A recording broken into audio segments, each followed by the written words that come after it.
Hello guys and welcome back to another video. If you're new here, my name is Conor O'Keefe. I'm a goalkeeper currently playing in Sweden, and in today's video I'm going to be giving you the pros and the cons of playing football abroad.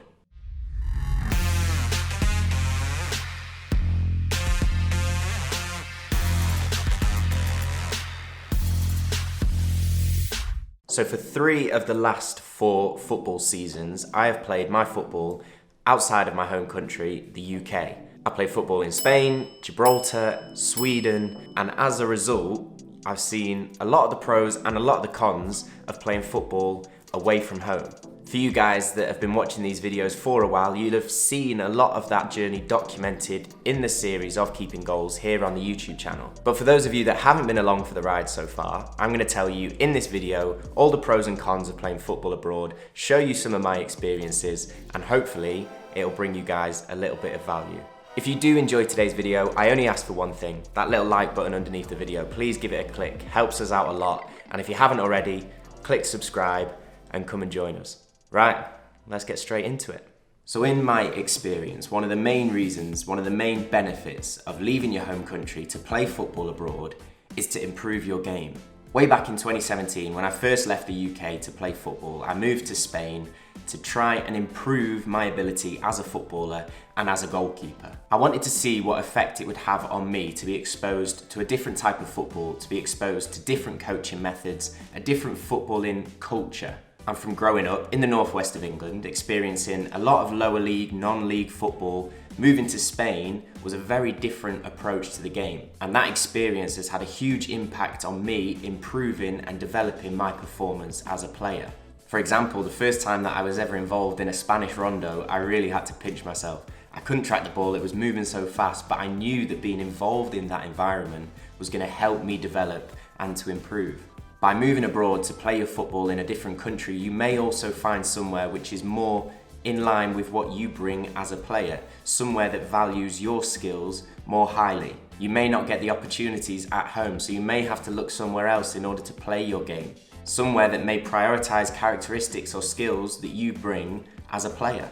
However, all that does bring us on to our first negative of playing football abroad, which is networking.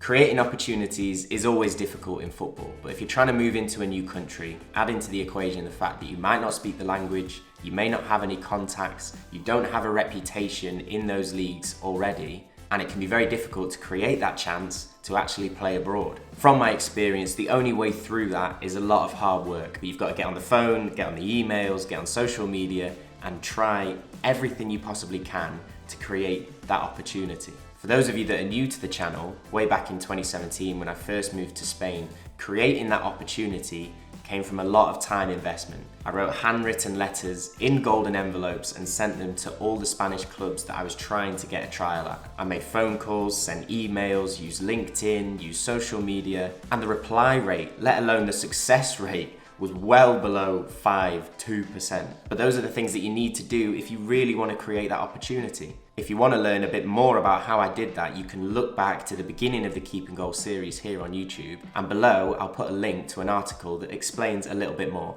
But networking is difficult, it's hard to get the ball rolling, but once you do, that's when the opportunities come. However, once you do get that opportunity and you earn that first contract or trial abroad, you move on to the next positive, which is getting the chance to see the world whilst playing the sport that you love. Living and working abroad brings tons of upsides. Getting the opportunity to learn a new language, experiencing a new culture, making new friends, seeing new cities, new countries, and the fact that you get to do all of that whilst playing football is pretty tough to beat. It's not for everyone, but the more people that I meet that are doing something similar, they tell me the same thing, how grateful they are for taking that initial leap of faith and for all the experiences and opportunities that have come as a result. Any of you guys that have lived abroad or worked abroad, you'll know all those benefits that I'm talking about. But there's always a balance, and the next con is the fact that you have to deal with the natural lows of football whilst being a long way from home. Football gives you plenty of highs, but it also gives you lots of lows that you have to deal with. Injuries, loss of form, loss of confidence, rejection, all these things are part and parcel of playing football. But dealing with them whilst you're a long way from the people that you love, a long way from your family, a long way from home, can be very, very difficult. Over the last 4 years, I've had times where I've been part of clubs that have really looked after me if those things have happened.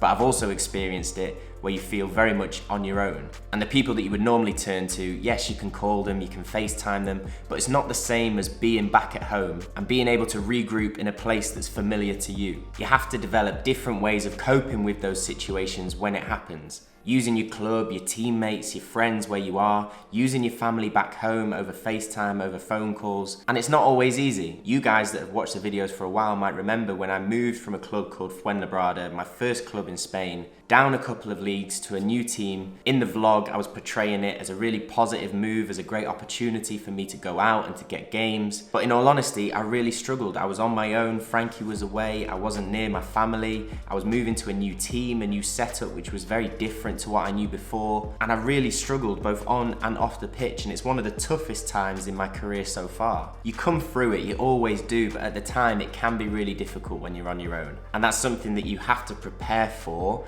if you are looking to move abroad to play your football.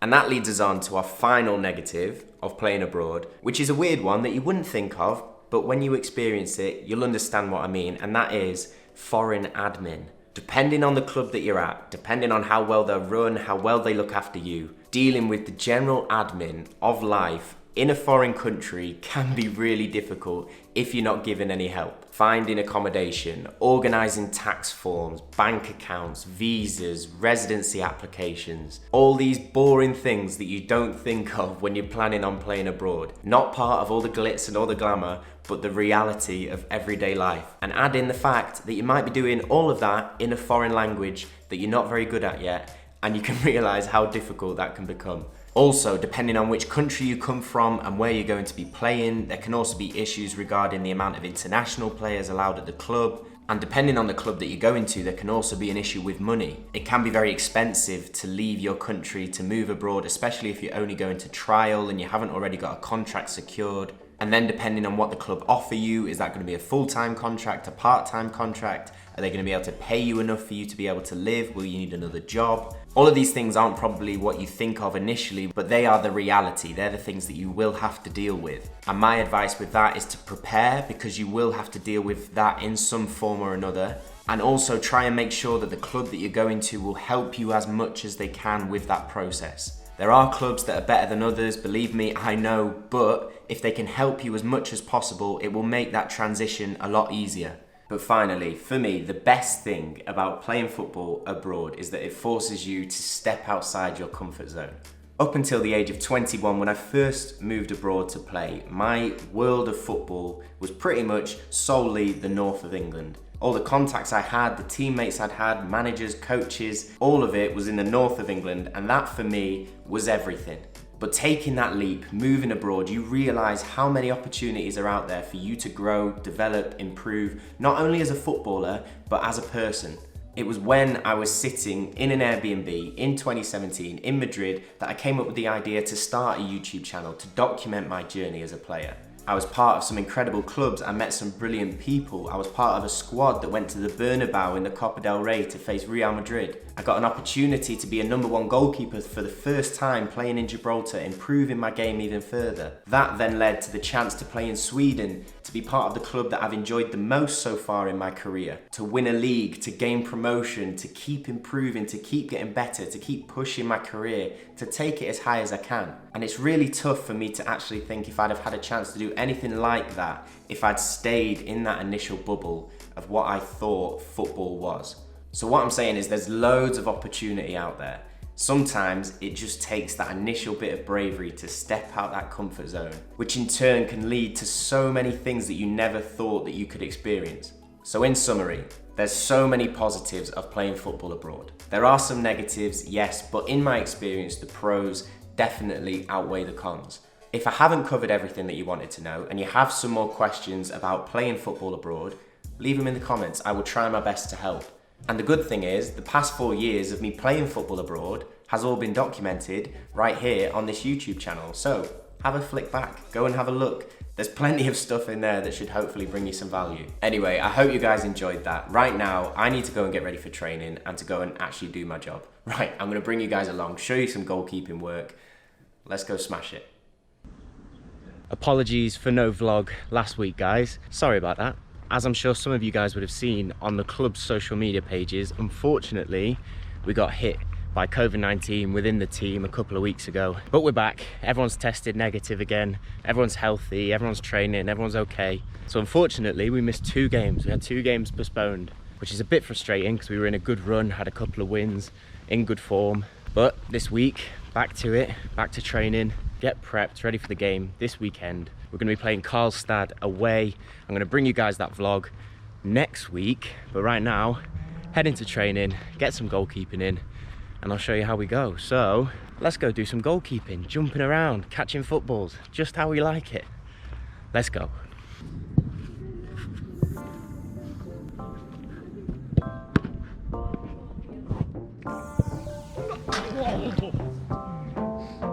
Great goal. Yeah.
I hope you guys enjoyed coming along for training. Nice to be doing the goalkeeping, especially in the sun. Nice to get back to it. It's been a tough couple of weeks for the team, but we're back and we're prepping, and I'm looking forward to getting playing the games again. The next matchday vlog will be in next week's video, so make sure you tune in next Sunday when that one goes live. This week's patron of the week is Martin Sundelius. Martin, thank you for supporting the channel. Thank you for supporting Keeping Goals. We wouldn't be able to make these videos without patrons. So as a thank you, here's your Keeping Goals shout out. If you guys would like to win Patron of the Week and receive tons of other exclusive benefits like Martin, you can sign up using the link in the description. But that's it for this week's video. Thank you so much for watching, guys. I hope you enjoyed it. I hope it brought you some value. If it did, please click that like button. It really helps us out. It helps us to reach as many people as possible. And if you haven't already, click subscribe and come and join the Keeping Goals Union. I'll see you next Sunday. Hope you guys have a great week. Look after yourselves. Keep chasing improvement as always. And I'll speak to you in a bit.